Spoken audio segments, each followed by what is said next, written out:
नमस्कार दोस्तों, PCSM के अपने YouTube परिवार में आप सभी का स्वागत है। अभी हम लोग NCERT की बुक के साइंस को कवर कर रहे हैं। यदि आप लोग किसी भी कंपटीशन की तैयारी कर रहे हैं तो आपको कम से कम एक बार NCERT की बुक अवश्य ही पढ़ना चाहिए। उसके बाद ही आप किसी भी प्रकार की बुक को पढ़िएगा तो आपको काफ़ी सहायता मिलेगी। तो चलिए आज हम लोग अध्याय 8 का अध्ययन करेंगे तथा जो भी परीक्षाओं की दृष्टि से महत्वपूर्ण बिंदु होंगे साथ ही साथ हम लोग उसको समझने का भी प्रयास करेंगे। ठीक है, तो आज का टॉपिक है हमारा शरीर में गति। शरीर में गति, ठीक। बिल्कुल शांत होकर के बैठिए। क्या कीजिए? बिल्कुल शांत होकर बैठिए तथा अपने शरीर में होने वाली गतियों का अनुभव कीजिए। आप बिल्कुल एकदम शांत होकर के बैठिए तथा अपने शरीर में होने वाली गतियों को क्या कीजिए? अनुभव कीजिए। आप समय समय पर अपनी पलकें तो झपकाते ही होंगे। आप समय समय पे क्या करते हैं? अपनी पलकें को झपकाते ही होंगे, ठीक। श्वास लेते समय अपने शरीर में होने वाली गतियों को प्रेक्षण कीजिए। श्वास लेते समय अपने शरीर में होने वाली गतियों को क्या कीजिए? प्रेक्षण कीजिए। हमारे शरीर में स्वतः ही अनेक गतियाँ निरंतर होती रहती है। हमारे शरीर में अनेक गतियाँ क्या होती है? निरंतर ही होते रहती है, ठीक है। जब आप अपनी नोटबुक में लिखते हैं तब आपके शरीर का कौन सा भाग गति करता है? आप ध्यान दीजिए कि आप जब भी कुछ नोटबुक में या कॉपी किताब कहीं भी आप लिखते हैं तो आपके शरीर का कौन सा भाग, कौन सी अंग जो होता है वो गति करता है। जब आप मुड़ करके अपने मित्र को देखते हैं तब शरीर के कौन से भाग गति करता है, आप उसको ध्यान दीजिए, ठीक है। उपर्युक्त सभी उदाहरणों में आपके उसी स्थान पर रहते हुए भी आपके शरीर का कोई ना कोई भाग गति करता ही रहता है। आप एक स्थान से दूसरे स्थान पे जाते हैं। आप क्या करते हैं? एक स्थान से दूसरे स्थान पे जाते हैं। आप उठ करके अपने अध्यापक के पास जाते हैं, कक्षा के बाद विद्यालय के मैदान में जाते हैं अथवा विद्यालय के बाद अपने घर जाते हैं। आप कहने का मतलब है कि आप एक जगह से दूसरे जगह जाते ही हैं। तो इस स्थिति में आप एक स्थान से दूसरे स्थान वास्तव में चल करके जाते हैं। आप चल करके, दौड़ कर या कूद कर एक स्थान से दूसरे स्थान पे जाते हैं। आप इनमें से किसी भी प्रक्रिया अपना करके एक स्थान से दूसरे स्थान पे जाते हैं। आइए अपने मित्रों, अध्यापकों एवं अभिभावकों से चर्चा करके सारणी 8.1 भरते हुए यह देखते हैं कि यहाँ पे देखिए, यहाँ पे सारणी दिया हुआ है। इसमें से आप जंतु का नाम दिया हुआ है, जैसे गाय है, मनुष्य है, सांप है, पक्षी तथा कीट है। यहाँ पे ये मछली है। अब इसमें दिया गया है कि वे कौन से मनुष्य जो है, कौन से पशु जो है, कौन से जानवर, कौन से जीव जो है किस अंग के द्वारा वो चल के जाते हैं, ठीक है। जैसे सांप है, यहाँ पे संपूर्ण शरीर उसका जो है गमन में प्रयुक्त भाग होता है। संपूर्ण शरीर वो रेंग करके जाते हैं। गाय जो है चल के जाते हैं। मनुष्य भी चल करके जाते हैं। पक्षी क्या होते हैं? पक्षी उड़ करके जाते हैं एक जगह से दूसरे स्थान पे, ठीक है। उसी तरह कीट, मछली, ये सब, मछली क्या है? मछली तैर करके एक स्थान से दूसरे स्थान पे जाते हैं, ठीक है। जंतु एक स्थान से दूसरे स्थान तक किस प्रकार गमन करते हैं? चलना, टहलना, दौड़ना, उड़ना, छलांग मारना, रेंगना एवं तैरना इत्यादि जंतुओं के एक स्थान से दूसरे स्थान तक जाने के ढंग हैं। ये सभी क्या है? चलना, दौड़ना, उछाल मारना, ये सभी क्या है? जंतुओं के एक स्थान से दूसरे स्थान तक जाने के ढंग है, तरीके हैं अपने अपने। जंतुओं के एक स्थान से दूसरे स्थान तक जाने के तरीके में इतनी अधिक विविधता क्यों है? अब आपके मन में जरूर विचार आता होगा कि जंतुओं के एक स्थान से दूसरे स्थान तक जाने के तरीके में इतनी विविधता क्यों है? ये अलग अलग प्रकार से क्यों जाते हैं? क्या वे एक तरह से नहीं जा सकते हैं? क्या कारण है कि अनेक जंतु चलते हैं जबकि सांप रेंगता है? क्या कारण है कि अनेक जंतु चलते हैं जबकि सांप क्या है? रेंगता है। और मछली क्या है? मछली तैरती है। तो आइए इसको देखते हैं। अब मानव शरीर एवं इसकी गतियों पर विचार करते हैं। हम लोग क्या करते हैं? मानव शरीर एवं इसकी गतियों पर विचार करते हैं। जंतुओं की विविध गतियों पर ध्यान देने से पूर्व आइए अपने शरीर की कुछ गतियों को ध्यानपूर्वक देखें, ठीक।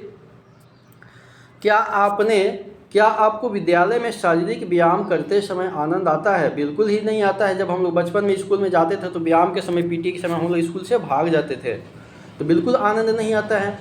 विद्यालय में शारीरिक व्यायाम करते समय आपके हाथ एवं पैर किस प्रकार गति करते हैं, आपको ध्यान देना है। आइए, हमारा शरीर जिन गतियों को करते हैं, जिन गतियों को करने योग्य, हमारा शरीर जिन गतियों को करने योग्य है, हम उनमें से कुछ शारीरिक गतियों को करने का प्रयास करते हैं। ठीक है। एक काल्पनिक विकेट पर काल्पनिक गेंद फेंकने का प्रयास कीजिए। एक कल्पना करना है, सचमुच के बैट और बॉल लेकर के नहीं करना है, आपको कल्पना करना है। आप अपना हाथ किस प्रकार घुमाते हैं? आप कल्पना कीजिए कि जब आप विकेट पर जो एक बैट्समैन के सामने आप गेंद फेंकते हैं तो अपना हाथ किस प्रकार घुमाते हैं। क्या आप इसे अपने कंधों से वृत्ताकार रूप में, अपने कंधों से किस रूप में, तो वृत्ताकार रूप में घुमाते हैं। क्या आपका कंधा भी गति करता है? अब ध्यान दीजिए कि क्या आपका कंधा भी गति करता है। पीठ के बल लेट जाइए। अब आप क्या कीजिए कि पीठ के बल लेट जाइए तथा अपने पैर को कूल्हे के चारों ओर घुमाइए। अपनी भुजा को कोहनी के ऊपर नीचे कीजिए। अपनी भुजा को जो है कोहनी से ऊपर नीचे कीजिए। इसी प्रकार पैरों के घुटनों को मोड़िए। इसी प्रकार क्या कीजिए? पैरों को घुटने से मोड़िए। अपने हाथों को अपने पार्श्व में सीधा तानिए। भुजा को मोड़ते हुए अंगुलियों से कंधे को छूइए। आपने अपने हाथ का कौन सा भाग मोड़ा है? अब आप ध्यान दीजिए, जब आप मोड़ करके कंधे को छुए थे, घुमाए थे, हाथों को आप सीधा तान करके नीचे की ओर झुकने का प्रयास कीजिए। क्या आप ऐसा कर पाते हैं? आप सोचिए। अपने शरीर के विभिन्न हिस्सों से गति करने का प्रयास कीजिए एवं प्रेक्षणों को सारणी 8.2 में नोट कीजिए। क्या कारण है कि हम अपने शरीर के कुछ अंगों को स्वतंत्र रूप से तो किसी भी दिशा में घुमा सकते हैं? क्या कारण है, इसको आपको लिखना है यहाँ पे। ठीक है। क्या आपने ध्यान दिया है कि हम शरीर के विभिन्न भागों को उसी स्थान से मोड़ अथवा घुमा पाते हैं जहाँ पर दो हिस्से एक दूसरे से क्या होते हैं, जुड़े होते हैं। जब भी हम अपने हाथ पैर एक जगह से दूसरी जगह घुमाते हैं, ऊपर नीचे करते हैं, तो हम उसी स्थान से उसको मोड़ते हैं अथवा घुमाते हैं जहाँ से वे क्या होते हैं, ज्वाइंट होते हैं, जुड़े हुए होते हैं। अब उदाहरण के लिए देखते हैं। उदाहरण के लिए कोहनी देखिए, अपना कोहनी देखिए, कंधा देखिए अथवा गर्दन को देखिए। क्या आप ऐसे कुछ अन्य भागों के नाम बता सकते हैं? क्या आप ऐसे कुछ अंगों के नाम बता सकते हैं? इन स्थानों को क्या कहते हैं? संधि कहते हैं। इन स्थानों को क्या कहते हैं? संधि कहते हैं। कोहनी, कंधा, गर्दन, इस सब को इनको संधि कहते हैं। इनके यहाँ पे ज्वाइंट होते हैं। ठीक है। और ज्वाइंट पे ही हम लोग घुमाते हैं। यदि हमारे शरीर में कोई संधि नहीं होती, तो आपके विचार में क्या हमारे लिए किसी भी प्रकार की गति करना संभव होता? बिल्कुल नहीं संभव होता। अब आप लोग सोचिए कि आपके हिसाब से संभव होता या नहीं। मेरे हिसाब से तो बिल्कुल संभव नहीं होता। वास्तव में इन संधियों को कौन सी वस्तु परस्पर बांधे रहती है? अब आपके मन में सवाल आता होगा कि इन संधियों को कौन सी वस्तु परस्पर एक दूसरे से बांधी रहती है? अपनी अंगुली द्वारा अपने सिर, अपने चेहरे, गर्दन, अपने नाक, कान, कंधे के पीछे हाथ, पैर, उंगली एवं पदांगुलियों को दबाइए। क्या आपको ऐसा अनुभव हुआ है कि आपकी अंगुली किसी कठोर वस्तु को दबा रही है? ये कठोर संरचनाएं अस्थियां कहलाती है। हमारे शरीर में जितनी भी कठोर संरचनाएं हैं उसको क्या कहते हैं? वे अस्थियां होती है। अपने शरीर के अन्य भागों में इस प्रक्रिया को दोहराइए। इतनी सारी अस्थियां जब अस्थियों को नहीं मोड़ा जा सकता, तब हम अपनी कोहनी को कैसे मोड़ लेते हैं? जब इन अस्थियों को नहीं मोड़ सकते हैं, तब हम अपनी कोहनी को कैसे मोड़ लेते हैं?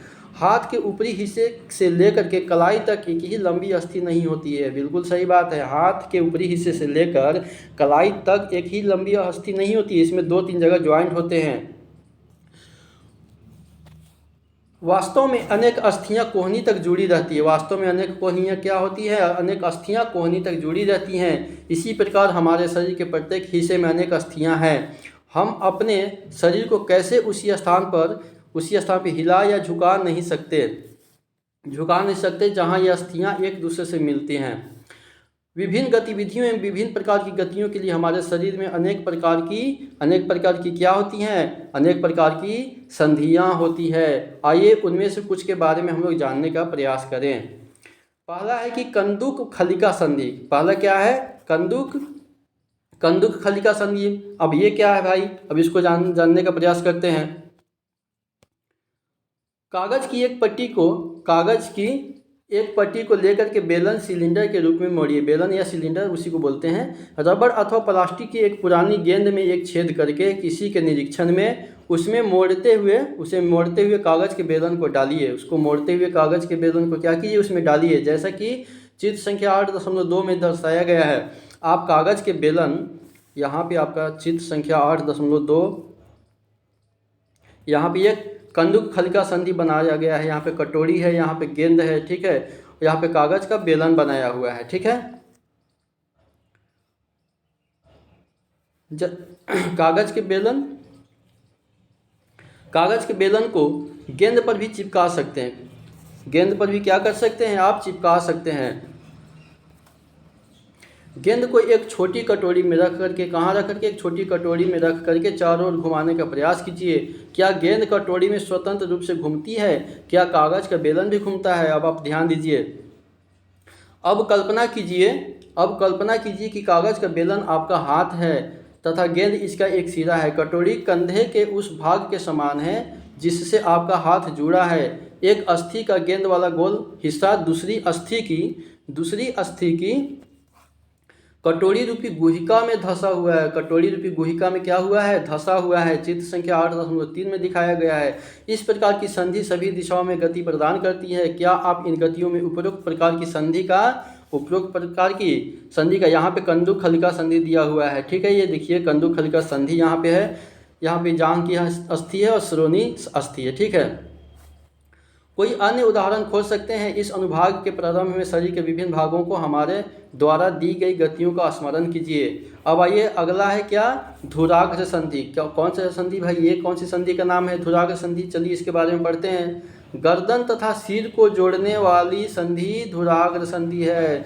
गर्दन तथा सिर को जोड़ने वाली संधि कौन सी संधि कहलाती है? धुराग्र संधि कहलाती है। गर्दन तथा सिर को जोड़ने वाली संधि धुराग्र संधि कहलाती है। इसके द्वारा सिर को आगे पीछे या दाएं बाएं घुमा सकते हैं। धुराग्र संधि के द्वारा ही हम अपने सिर को आगे पीछे या फिर दाएं बाएं घुमा सकते हैं।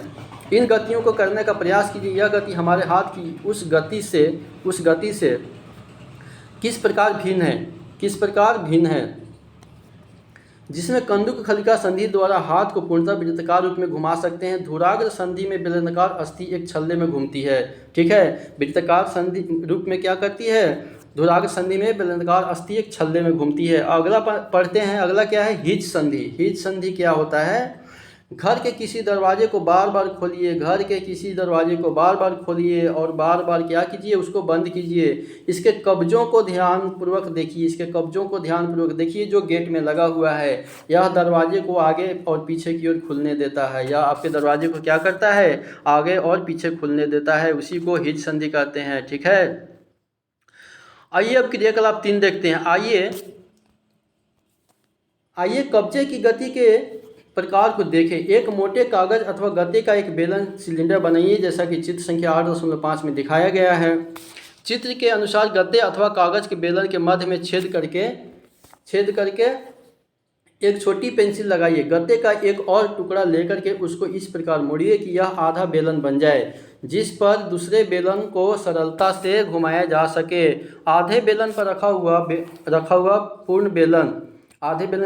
पूर्ण बेलन कब्जे की भांति है। पेंसिल लगे बेलन को चलाने का प्रयास कीजिए। यह किस प्रकार गति करता है? यह गति आपके द्वारा बनाए गए कंदुक खलिका संधि की गति से किस प्रकार भिन्न है?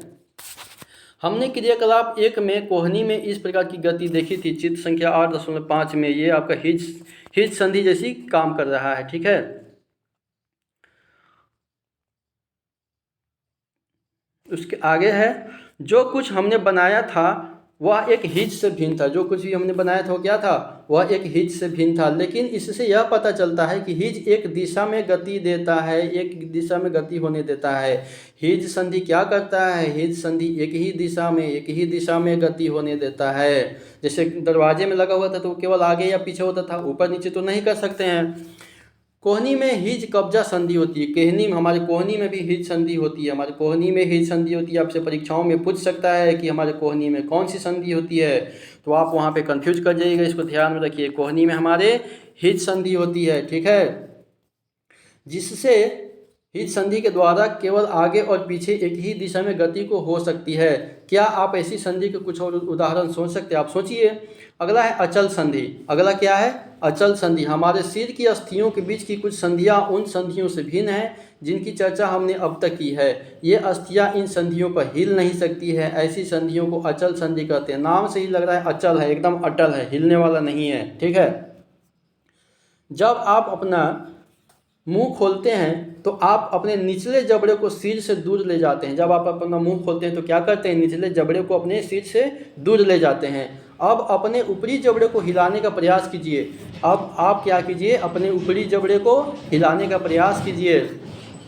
क्या आप इसे गति दे पाते हैं? ऊपरी जबड़े एवं कपाल के मध्य, ऊपरी जबड़े एवं कपाल के मध्य में अचल संधि होती है। ऊपरी जबड़े एवं कपाल के मध्य में, ऊपरी जबड़े एवं कपाल के मध्य में कौन सी संधि होती है? अचल संधि होती है। अचल संधि होती है, कहाँ होती है? ऊपरी जबड़े एवं कपाल के बीच में अचल संधियाँ होती है, जो कि हिल नहीं सकती है।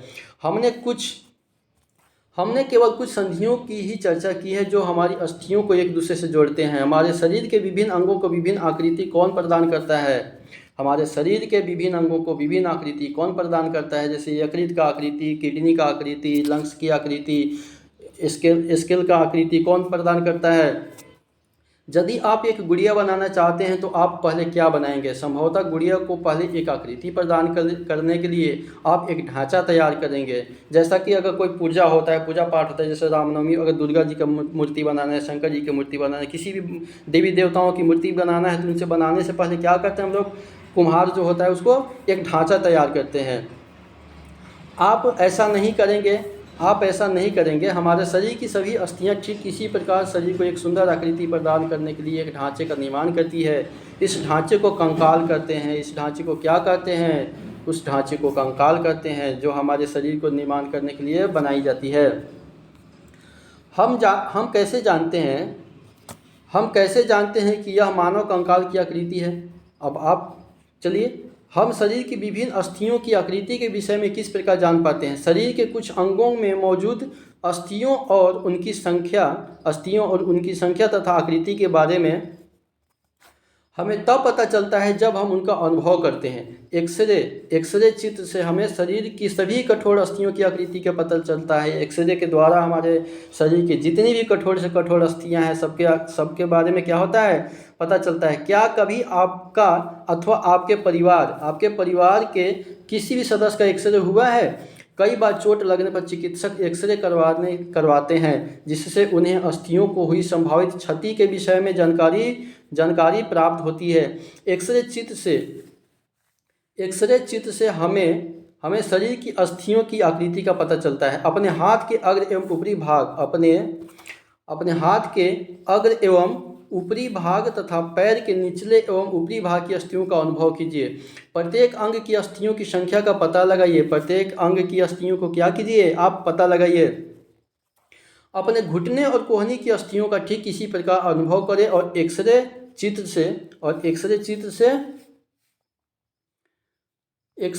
से तुलना करके प्रत्येक, ये आपका एक्सरे दिखाया गया है। आप यहाँ पे एक्सरे के द्वारा दिखाया गया है। टखने एवं घुटने की संधियों को एक्सरे चित्र में दिखाया गया है।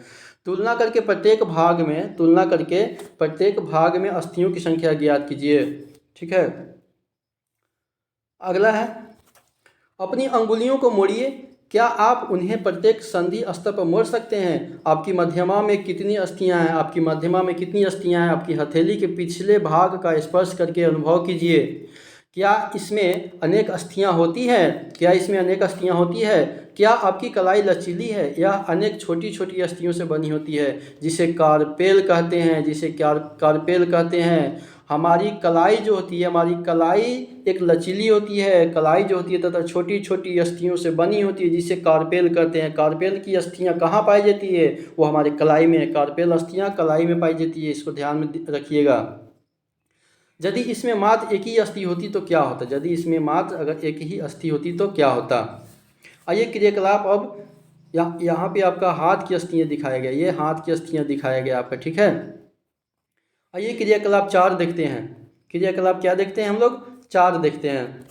गहरी सांस भर करके इसे कुछ समय तक रोके रहिए। अपने वक्ष एवं पीठ को हल्के से दबा करके अपनी अस्थियों का अनुभव कीजिए। जितनी पसलियाँ वक्ष एवं अस्थियाँ को वक्ष की अस्थियाँ को आप गिन सकते हैं, ठीक है, गिन लीजिए आप गिनना चाहेंगे तो। इसको ध्यान से देखिए और वक्ष की अस्थियों की तुलना अपने उपयुक्त अनुभव से कीजिए, उपयुक्त अनुभव से कीजिए। यहाँ पे पसली पिंजर है, इसको अब गिनिए।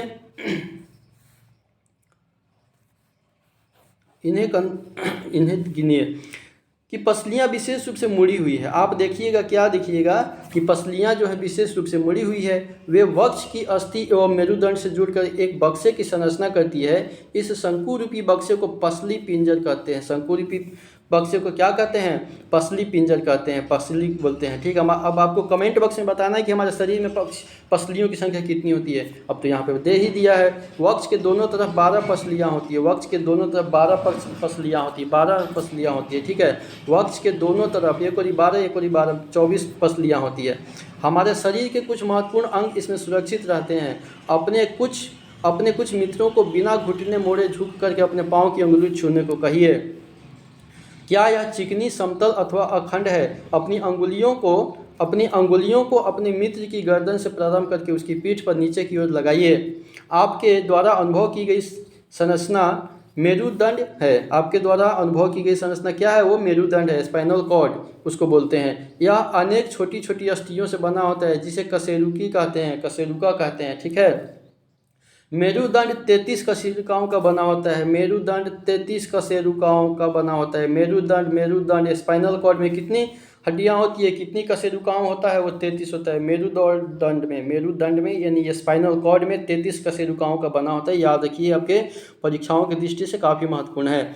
पसली पिंजर भी वक्ष क्षेत्र की इन अस्थियों से जुड़ा होता है। यदि मेरुदंड केवल एक ही अस्थि का बना होता तो क्या आपका मित्र इस प्रकार नीचे झुक सकता था?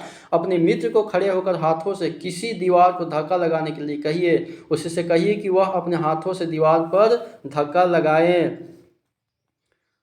ठीक है, धक्का लगाने का प्रयास करें। क्या आपको उसके कंधों के समीप 2 उभरी हुई अस्थियां दिखाई देती है? इन्हें कंधे की अस्थियां कहते हैं, इन्हें कंधे की अस्थियां कहते हैं। यह है कंधे की अस्थियां को दिखाया गया है, जैसा कि चित्र संख्या 8.12 में दिखाया गया है। अब चित्र संख्या 8.13, यहाँ पे 8.13 श्रोणी अस्थियां दिखाया गया है, ठीक है। इसको ध्यानपूर्वक देखिए। यह संरचना श्रोणी अस्थियां हैं। यह संरचना कैसी अस्थियां हैं? श्रोणी अस्थियां हैं। यह बॉक्स के समान एक ऐसी संरचना बनाती है जो आपके अमाशय के नीचे पाए जाने वाली विभिन्न अंगों की रक्षा करता है, ठीक है। श्रोणी अस्थियां आपके अमाशय के नीचे पाए जाने वाले विभिन्न अंगों की क्या करता है? रक्षा करता है। यह कूल्हे वाला वह हिस्सा है जिसके सहारे आप बैठते हैं। यह कूल्हे वाला वह हिस्सा है जिसके सहारे आप क्या करते हैं? बैठते हैं। आपकी खोपड़ी अनेक अस्थियों के एक दूसरे से जुड़ने से बनी होती है। आपकी खोपड़ी भी तो अनेक अस्थियों से जुड़ने से बनी होती है। यह हमारे शरीर के अति महत्वपूर्ण अंग होता है, जैसे मस्तिष्क को परिबद्ध करके उसकी सुरक्षा करती है। हमने अपने कंकाल की बहुत सी अस्थियों तथा संधियों के बारे में चर्चा की। कंकाल के कुछ अतिरिक्त अंग भी हैं जो हड्डियों जितने कठोर तो नहीं होते हैं और जिन्हें मोड़ा जा सकता है, उन्हें उपास्थि कहते हैं। कंकाल के कुछ अतिरिक्त अंग भी हैं जो अस्थियों जितने कठोर नहीं, जो हड्डियों इतने कठोर तो नहीं होते हैं और जिन्हें मोड़ा जा सकता है, उन्हें उपास्थि कहते हैं, ठीक है। अपने कान को स्पर्श कीजिए। अपने कान को क्या कीजिए? स्पर्श कीजिए। क्या आप किसी कठोर अस्थि भाग का अनुभव करते हैं जिसे मोड़ा जा सके? ऐसा प्रतीत होता है कि इसमें कोई अस्थि नहीं है, ठीक है। ऐसा प्रतीत होता है कि इसमें कोई अस्थि नहीं है। क्या आपको अंगुलियों के बीच दबाने पर कर्णपाली एवं इसके ऊपर के हिस्से में कोई अंतर महसूस हुआ है? क्या आपको ऐसा लगा है कि कान का ऊपरी भाग उतना ही लचीला नहीं है जितना कि हमारी कर्णपाली, परंतु यह अस्थि जैसा कठोर भी तो नहीं है, ये उपास्थि है। ठीक है। शरीर की संधियों में भी उपास्थि पाई जाती है। शरीर की संधियों में क्या पाई जाती है? जहाँ पे दो जगह पे ज्वाइंट होते हैं उसमें उपास्थि पाया जाता है। उपास्थि के द्वारा ही वे जुड़े होते हैं। हमने देखा है कि मानव कंकाल अनेक अस्थियों, संधियों एवं उपास्थियों से मिलकर बनकर के बना होता है। हमने देखा है कि मानव कंकाल जो होते हैं अनेक प्रकार के अस्थियों, संधियों तथा उपास्थियों से मिलकर के बना होता है। आप उनमें से बहुत को देख सकते हैं, मोड़ सकते हैं तथा गति भी दे सकते हैं। अपनी नोटबुक में कंकाल का स्वच्छ आलेख बनाएं। हमने अपने शरीर की उन अस्थियों एवं संधियों के विषय में जानकारी प्राप्त कर ली है जो विभिन्न प्रकार की गति करने में हमारी सहायता करती है। अस्थियों को इस प्रकार की गति करने योग्य कौन बनाता है? आइए इसका पता लगाएं। अपने एक हाथ की मुट्ठी बनाइए। मुट्ठी के अंगूठे से इसी बाजू के कंधे को छूने का प्रयास कीजिए। क्या कीजिए? इसी को छूने का प्रयास कीजिए। यहाँ पे देखिए,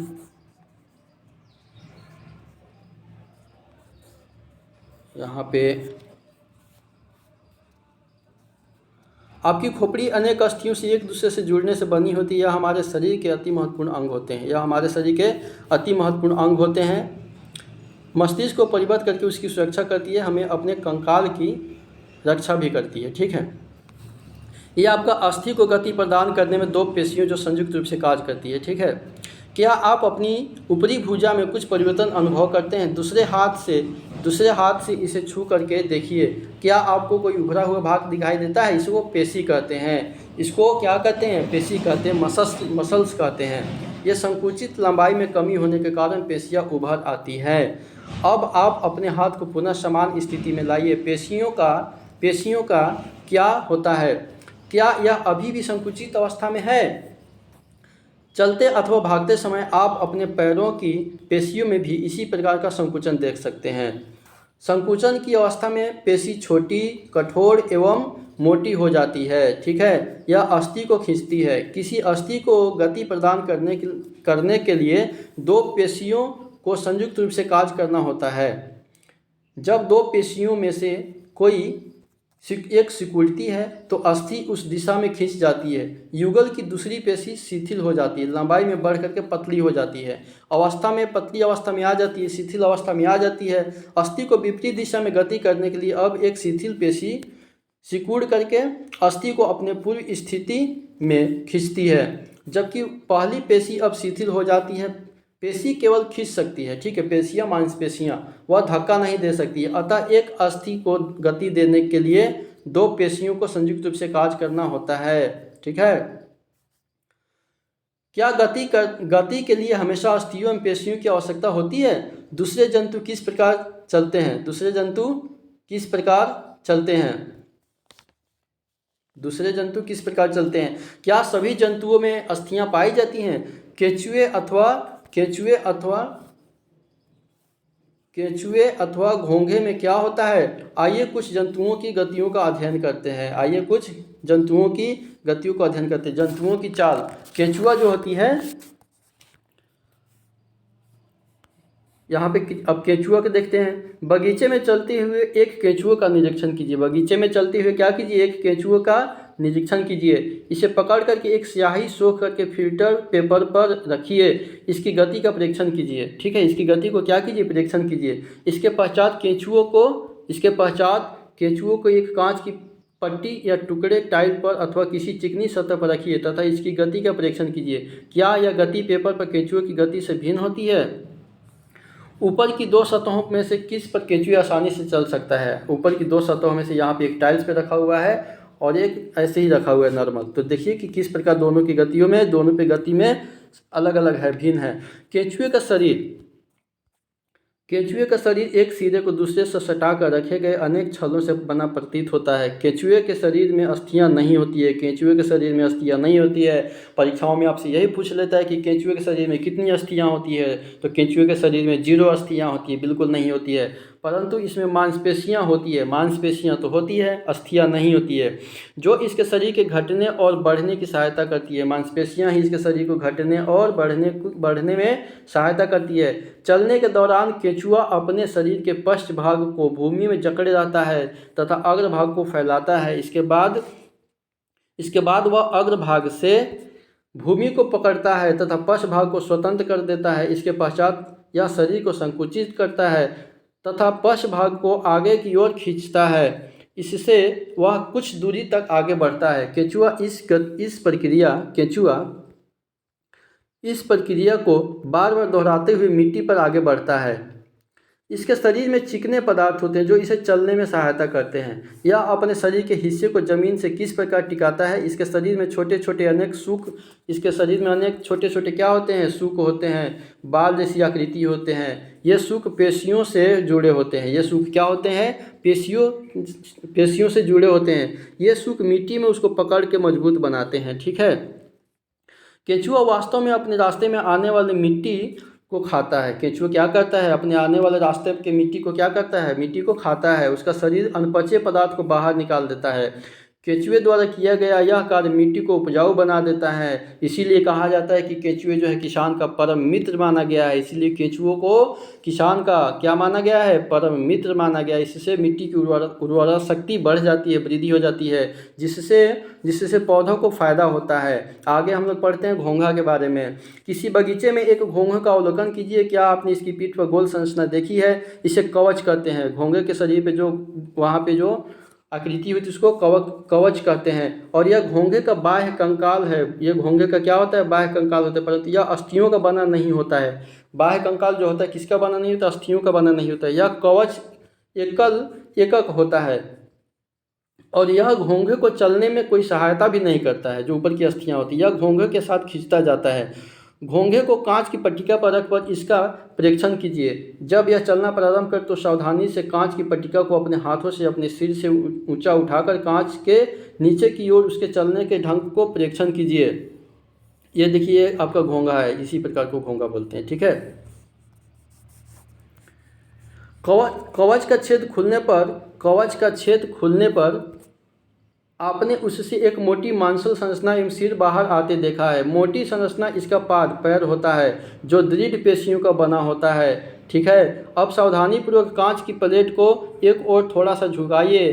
पाद यानी पैर की लहरदार गति दिखाई देती है। क्या घोंघे की गति केंचुए की गति से तीव्र है अथवा धीमी है, आपको बताना है, अब सोचना है।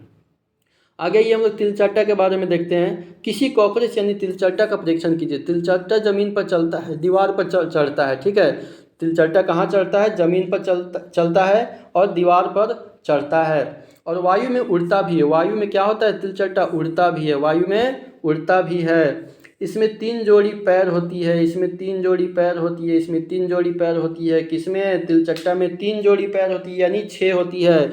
कीटों में कितनी जोड़ी पैर होती है, तिलचट्टा हमारे कीट में आते हैं। कीटों में कितनी जोड़ी पैर होती है, तो 3 जोड़ी पैर होती है, 6 होती है, जो चलने में सहायता करते हैं। इसका शरीर कठोर बाह्य कंकाल द्वारा ढका होता है। यह बाह्य कंकाल विभिन्न एककों की परस्पर संधि द्वारा बनता है, जिसके कारण गति संभव हो पाती है। ये आपका तिलचट्टा आप अपने घरों में तो हमेशा देखते होइएगा। वक्ष से 2 जोड़े पंख भी जुड़े होते हैं। वक्ष से क्या होते हैं, 2 जोड़े पंख भी जुड़े होते हैं। अगले पैर संकरे और पिछले पैर चौड़े होते हैं एवं बहुत पतले होते हैं। तिलचट्टे में विशिष्ट पेशियां होती है। पैर की पेशियां उन्हें चलने में सहायता करती है। पैर की पेशियां क्या करती है, उन्हें चलने में सहायता करती है। वक्ष की पेशियां तिलचट्टे के उड़ने के समय उसके पैरों को गति प्रदान करती है। ठीक है। आगे चलिए पक्षी को देखते हैं। पक्षी हवा में उड़ते हैं। पक्षी को तो हम सभी ने देखा है कि पक्षी हवा में उड़ते हैं तथा भूमि पर चलते हैं। बत्तख तथा हंस जैसे कुछ पक्षी जल में तैरते भी हैं। पक्षी इसलिए उड़ पाते हैं क्योंकि उनका शरीर उड़ने के लिए अनुकूलित होता है। उनकी अस्थियों में वायु प्रकोष्ठ होते हैं। उनकी अस्थियों में क्या होते हैं, उनकी अस्थियों में वायु प्रकोष्ठ होते हैं,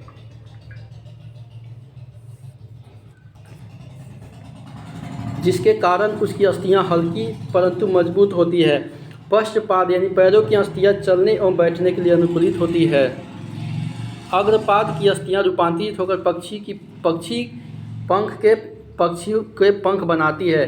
कंधे की अस्थियां मजबूत होती है। वक्ष की अस्थियां उड़ने वाली पेशियों को जकड़े रखने के लिए उसे विशेष रूप से रूपांतरित होती है तथा पंखों को ऊपर नीचे करने में सहायता होती है। ठीक है, ये चित्र संख्या 8.21 में दिखाया गया पक्षी का कंकाल दिखाया गया है।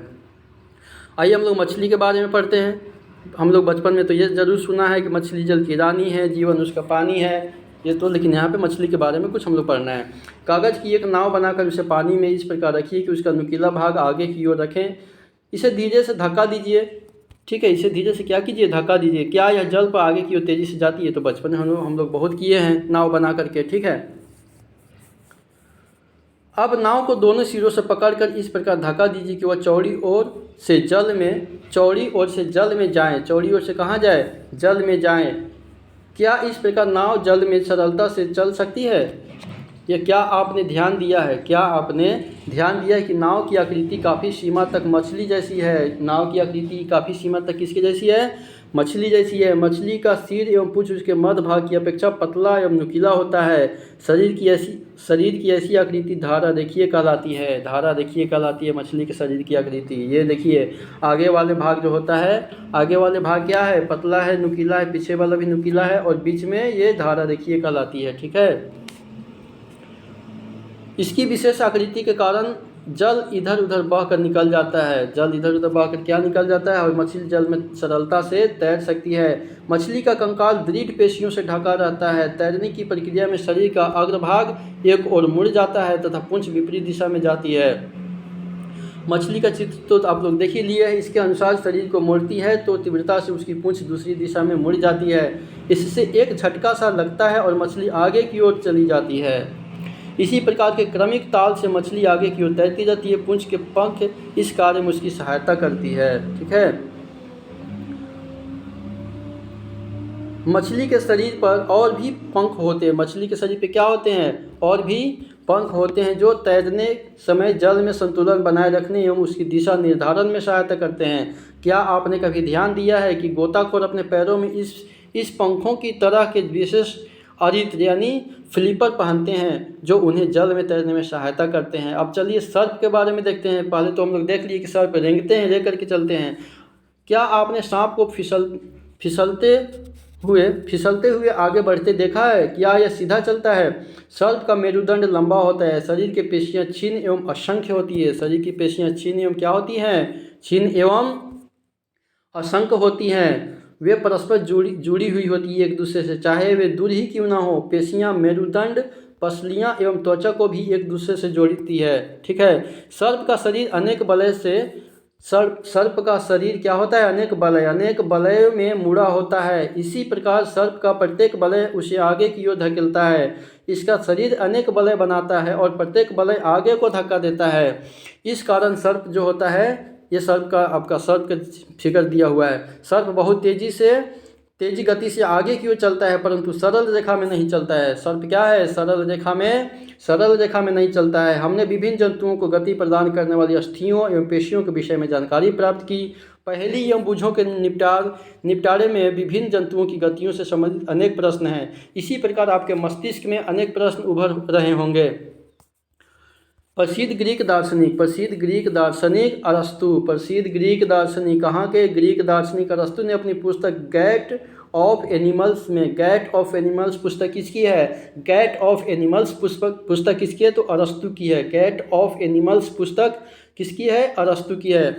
उस पुस्तक में स्वयं अपने आप से ऐसे अनेक प्रश्न पूछे थे।